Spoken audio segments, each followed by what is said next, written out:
Here is a quick question that I would like to put it first.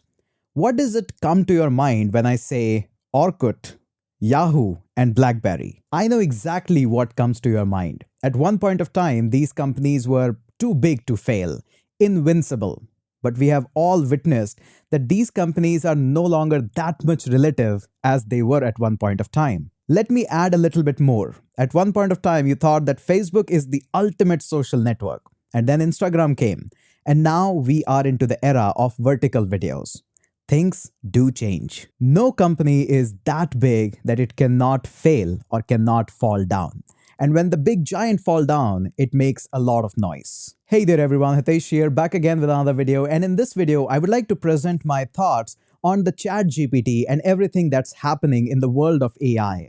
This is not an AI war. This is a war of data that these companies have been collecting for years and years. And when we talk about data, let me give a big shout out to the sponsor of this video, Bright Data. When it comes about data collection and somehow you want to make your own data sets, Bright Data is one of the leading industry standard. I will talk more about them in later half of the video. In recently, one of the talk, the founder of the Gmail said that within just next 2 years, GPT is going to disrupt how Google is working. Now that disruption might happen in favor of Google or might happen in favor of Microsoft, but disruption is sure. Google, a company which just came in 1998 and owns the 90% of the Google search engine. Their 60% of revenue is dependent on this search, the ads that are shown to you while you are searching something. Google, a $2 trillion company whose primary synonym is information. You want to search anything? The synonym is Google it out. This company was able to change the fundamental behavior of human. Before Google, people used to remember the website name. And now, after Google, people don't remember the website name. You just search for it and eventually you land up on a page which will probably give you the best information. This is a fundamental change in human behavior, from remembering the website to just searching about the website or information. And I, as always say, people should be worried about just two things. One, the fundamental change in human behavior, and second, the adoption rate of a technology or a product. Adoption rate? ChatGPT were able to secure 100 million users in just 2 months. That is pretty insane. People are not might be a paid user eventually or something, but people were curious about ChatGPT. That is more than enough in this attention-driven economy. And second, and the most important thing is, people should be worried about when there is a fundamental change in human behavior. For example, now taking a cab via an app in the phone, it just seems normal. For example, the mobile phone. Nowadays, you check your pockets probably 10 times a day or probably more than that your phone is there or not. It is a fundamental change in human behavior. Now your human behavior likes to order food right at your home. This is a fundamental change in human behavior. Google has been riding on this fundamental change of behavior for so long. For years, our behavior is really simple. Whenever we need some information, we just look for that information on Google. We get a lot of links in the return. We click on all of them and open them up in different tabs. And we look out and scrape the information, whatever is needed for us. But ChatGPT is changing this fundamental behavior. Now, wait a minute. Just think for a second. Don't think like a techie person, because you and me, I know we are techies, but think about how your mom and how your dad are going to search the information. If my mom needs a recipe, she's not going to look for Google that, hey, this page might give a result, this page might not give a result. And that's why my mom these days are looking for all the recipes on YouTube, because it's a direct answer. Similar to this, regular people will not like to Google the stuff eventually in the future. If they can get the result directly by asking a bot and getting the exact result and recipe, why would anybody be searching on Google? Now, surely I do understand right now this tech is not perfect and it might give you biased result on politics and all these things, but that's an edge case. And if I would be talking about just the ChatGPT, I would not be that much concerned. This is a point of concern because this ChatGPT now is backed by a big giant. And when investor money pours in, then the game is all different. Microsoft recently invested $1 billion in the OpenAI and the ChatGPT. And recently they are pouring in more money, $10 billion, and also providing infrastructure of the entire Azure system. This is really getting excited. In fact, Microsoft CEO just said that this is going to be a game changer war. This is going to be on the impact of a level of how personal computer came in, of how mobile technologies came in. And CEOs like Microsoft don't make statements randomly. They are very serious and they know the impact of their statements. So let me go ahead and answer a few of your interesting questions. First of all, what is ChatGPT? ChatGPT simply means a chat-based AI bot, but that's a little bit of a vague information. Here, GPT stands for Generative Pre-trained Transformer. In simple words, these guys took billions and billions of data, labeled it out, and it was trained on petabytes of data. Billions of parameter, petabytes of data. Where did this data came up from? We gave it to these giants. And since we are talking about the data, let me introduce you to the sponsor of this video, Bright Data. Bright Data. This is a name which everybody knows in the industry and somebody who is working in the data industry. If you really want to know something about or learn something about proxies and scraping infrastructure, Bright Data is the answer. Not only that, they also provide the data sets and web scraping IDEs so that you don't have to worry too much, whether you want data from LinkedIn or any e-commerce website for your analytics purpose or whatever you want to do with that, they can actually help you.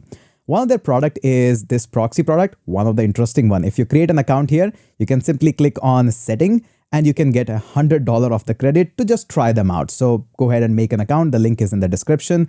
If you look at the View proxy products, they have actually something really interesting. Let me show you that. So here you can see that they have this web unlocker, so you can get started with that and you can actually make these web requests. So proxies and all of that. Some websites actually blocks you if you continuously scrape for data. They actually take care of that based on proxies and all of that. Now, one more interesting thing that I would like to share is if you go into the dataset and web scraper section, just look at this and you can actually do something really interesting. You can actually grab the dataset, which is from the public web data. So you want a data set about LinkedIn, about the TikTok profiles, Walmart, there's a lot, Crunchbase. So you just have to click on it and they will actually give you publicly available data set. You can perform operations on it. You can actually do research work on it. You can actually make your own chatbot based on maybe somebody's asking for a profile and you can look into the data and send him his public profile. There is a lot that you can do. Their data is pretty crazy and it's all public. 2.57 million record. This is just one example. So as I said, Bright Data is one of the key leading company in the world of data. Go ahead, definitely check them out. They give free $100 credit as well. And a big shout out and a thank you for them for sponsoring this video. Let's go back onto video now. So ChatGPT is a generative chatbot. It has already learned so many things via our labels and our information. And now it understands the context. The context is really important here. You can chat and ask for some questions. If you feel like you need more of that question or information, you can just ask for it. It will remember what you asked it and it can improvise over on top of it. The biggest mistake that people are making with the ChatGPT is thinking like a techie person because techies are nowadays making all this conversation. But this chatbot, if you think from a perspective of your mom and dad or somebody who is not that techie, if he gets the result directly there, then you will start to understand that this is a revolutionary tech. Just simply ask the question and it will give you answers. No need to go through with hundreds of links. This also makes a really big educational impact. What do exams are for? Asking question, and ChatGPT can answer it. ChatGPT can bring the answer in a very concentrated format and just right in front of you. And if you don't like it, just ask it to revise it. This is almost like your favorite YouTube channel. Why are you subscribed to that YouTube channel? Because there is no fuss around it. It's a direct point and you get the answer or you get the exact tutorial. That's what YouTube is shining for. And that's exactly in the text format is ChatGPT. The next big question is why ChatGPT is a problem. Personally, I don't consider ChatGPT is a problem. It's just the next big step in the evolution. It can obviously clear exams, write your essays. You don't need to memorize anything. So you need to be more creative around your jobs and your work. No need of memorization anymore. Of course, right now the only big problem is that I get a biased opinion. Since I'm not looking for hundreds of links and hundreds of websites, I don't get other side of information. Whatever ChatGPT is feeding me, I'm just assuming that's true. It's almost like getting into a WhatsApp university where people think that this is the source and this is the truth. But again, there could be improvement. There could be a role of these edge cases. This can be improved over the time. The biggest of the question, will ChatGPT kill some jobs? I will not sugarcoat it. It will 100% kill few of the jobs. Just like when computer came in, a lot of people who were doing clerking jobs They are no more doing it because now computer can actually store your data much more efficiently. Surely, it gave demand of new roles and new jobs. Now we have, instead of clerks, we don't need to pass on the files around, but we need somebody who can enter the data. So data entry jobs are there. Creative jobs like programming came only after the computer, and at one point of time, everybody was resisting and was getting afraid of computers. Now, with the introduction of these AI jobs, certainly some of the boring jobs or the time-consuming jobs will not be there. For example, if I just need a form where I can have a login information and I want to code it out, ChatGPT can easily give it to me. But the way how I want it, the taste and the flavors and the colors, probably need to be tweaked out, but that's an easy job compared to writing the whole form as a code. So surely ChatGPT will give rise to the new kind of job, new variety of the job, but some of the jobs will definitely get obsolete. So no need to sugarcoat it. Yes, we are about to lose a few jobs, but there will be much more creative jobs in the same industry. This AI will help us to perform these tedious tasks, and we people can be more creative. The next big question is, what can I do now? See, simply what you can do is, first of all, get ready to change. The adaptation is really the foundation, survival of the fittest. Get ready to learn and get ready to improvise. And try to be a little bit more open as well. It's not like the Google is here, so it's going to be remaining here forever. Things do change, and try to explore a little bit more about the Bing. Let's be more open about it, and if eventually the world moves there, we will be also moving there as well. So don't be rigid, be more creative, be more open, and explore the more horizons and more opportunities which are available. I am already on Bing and I'm exploring it just like I'm exploring Google. The app is already in my phone, the browser is already there and with my tabs selected there. So I'm just equally and open-mindedly, I'm actually exploring Bing quite often. Now moving on to the part. Is Google going to die just like that? Of course not. Google is sitting on a huge pile of cash. And as once Peter Thiel said, that Google is such a big giant and sitting on such a huge amount of cash, yet they are doing less innovation.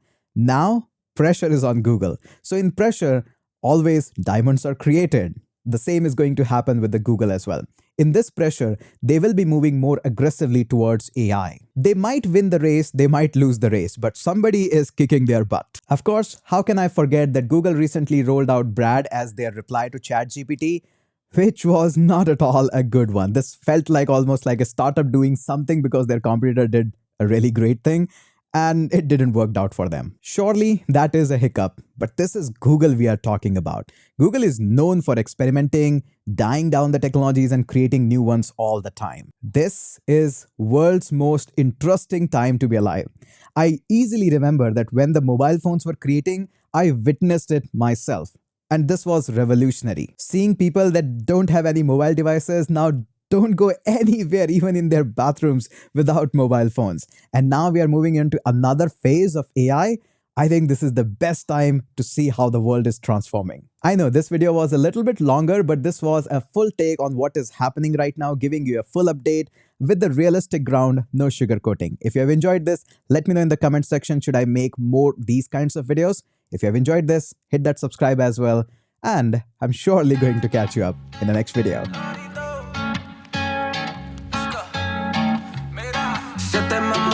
Que son diablas, please. Negra con bikini solo para mí. Pelo rizado con un culazo así.